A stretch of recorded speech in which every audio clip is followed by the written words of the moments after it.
Hi, this is what you're looking at. This is another video today. Today's video is on the airsoft gun review on my TSD Sports, or mostly it's a Murray clone basically.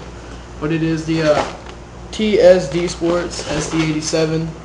This is basically a low budget shotgun that uses shells. Really good for the price. The price is $25. What you get with the gun, as I open the box here, you get a manual on the back that shows you how to load shells into your gun. Then it shows you the parts of the gun and basic gun maintenance. Then the first main piece in the actual box is another box. You open it up, you get a bag of 4 shells. Let me take them out. Each shell has caution on it. They say 14 rounds a piece, and they get loaded up into the front here either by hand or by a speed loader or by a stick loader, either way you choose to. Then, always nice to get a speed loader, 190 to 120 rounds, depending on how much you can get in there. I'd usually say about 110. Yeah, really good though. Comes with a thing. You got this little shell strap. This pretty much just goes around the front of the gun. Goes in this area right here. You strap it over, it holds the shells. I choose not to use it though. I just don't like it. Then you got these .20 BBs. You can really tell they're bad quality. They're even a different color white. I don't know if you can tell from looking at it, but these BBs are a different color white. It's just ridiculous. If you see them, they're like pale white. Okay, let me fix that. Okay, these BBs, don't worry, you don't need them. I'm gonna pick those up. I don't want to run over those with the lawnmower. Also, you got your jamming rod, cleaning rod, whatever you choose to use it for. Of course, you just stick it right down the barrel, if I can find it. There you go. Goes right in there. You need to put silicone on the end, clean out your barrel, or you push it into there to take out an unjammed BB. Okay, first, okay, that's it. Oh yeah, forgot. Sling, really cheaply made, but you know, this is not that heavy of a shotgun, so it might hold up, it might not, depending on how hard you play, if you're running and jumping everywhere. Okay, also, all in all, to the gun itself, really nice gun. It's really stiff to cock back and have a nice grip where you only go halfway back and you come forward, and then you can shoot. Okay, first off, this is a single shot shotgun, which means cock it once, only one BB comes out. That's how most shotguns are, but they do make the tri-shot or the multi-shot shotguns that usually shoot out 3 shots each. The weird thing about this shotgun though, unlike other single shot, no matter how many times you pump it, you only shoot out 1 BB. And I think that's mostly because the new loading system. Most guns, you load a BB up into the gun.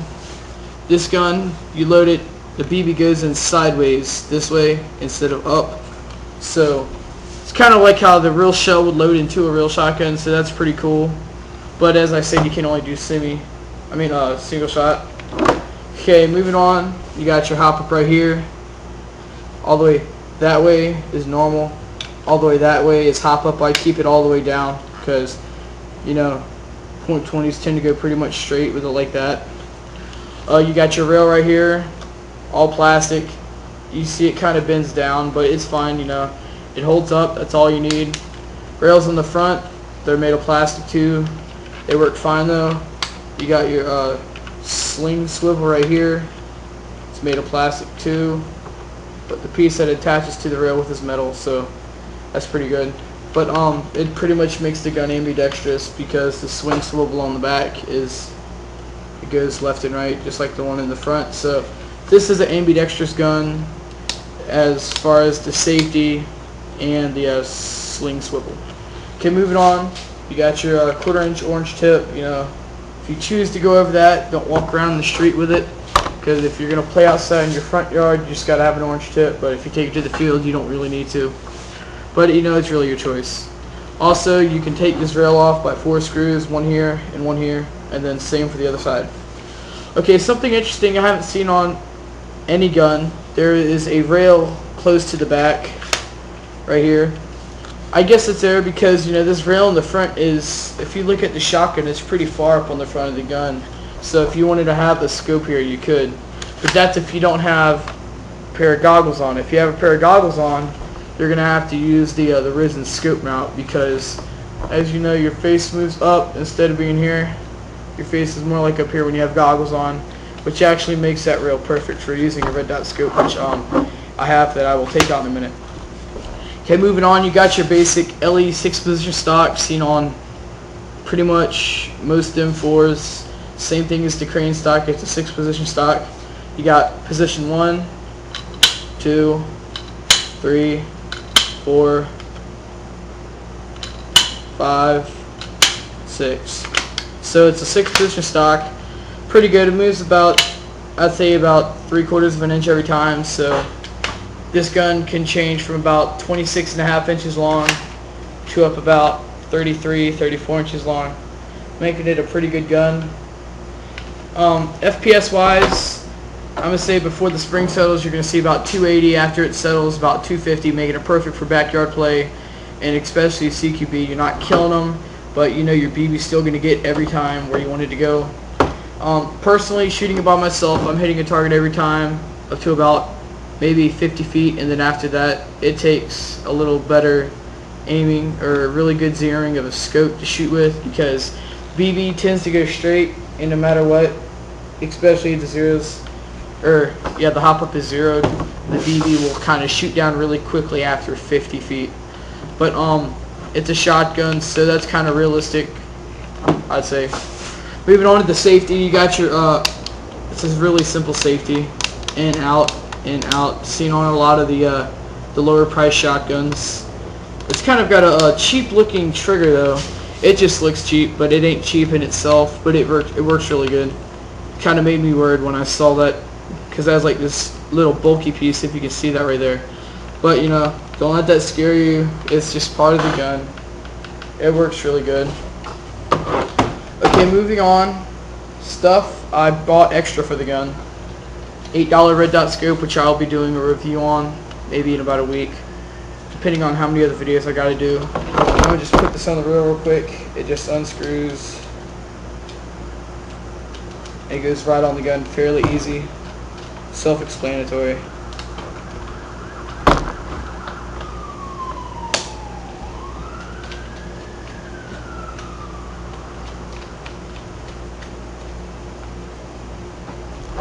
Okay, there you go. That's what the scope. It doesn't look like the best, but the scope is definitely needed for this gun to aim. That's like the only con I have, because there's no iron sights, and since it is a shotgun, it's really hard to aim without any scope. So yeah, there you go. That's what the scope looks like on it. The other extras I got for it, originally the 4 magazines it comes with holds 14 each. So that's 64 rounds to your capacity. I'm like, that ain't enough if I want to try to go a long time, if I'm playing in a backyard battle or in the neighborhood battle. I bought 6 extra shells. It was all in one pack. I believe it was 15 bucks off of evite.com. All 6 shells hold 30 each, so that's 180 more shots. So that is 244 shots I'll be able to get out this gun without having to reload. And all these shells, really easy to fill up. Just get the speed loader, sticks it in there, you stick it right in the cavity, or right at the mag well, right there. Fills it up really quick. Putting it in the gun is kind of stiff. It's kind of harder than you'd think. You got to push it in, you click it once, and then sometimes you got to click it again. But it's not like you just go like that, because it falls out really easily. You got to push it in, and then got to give it an extra oomph. Also, magazine, or in this case shell release, is right here. There's this little button, it goes back. Push on it, it goes back. And if you see that little lever, it goes in and out. You see it right there.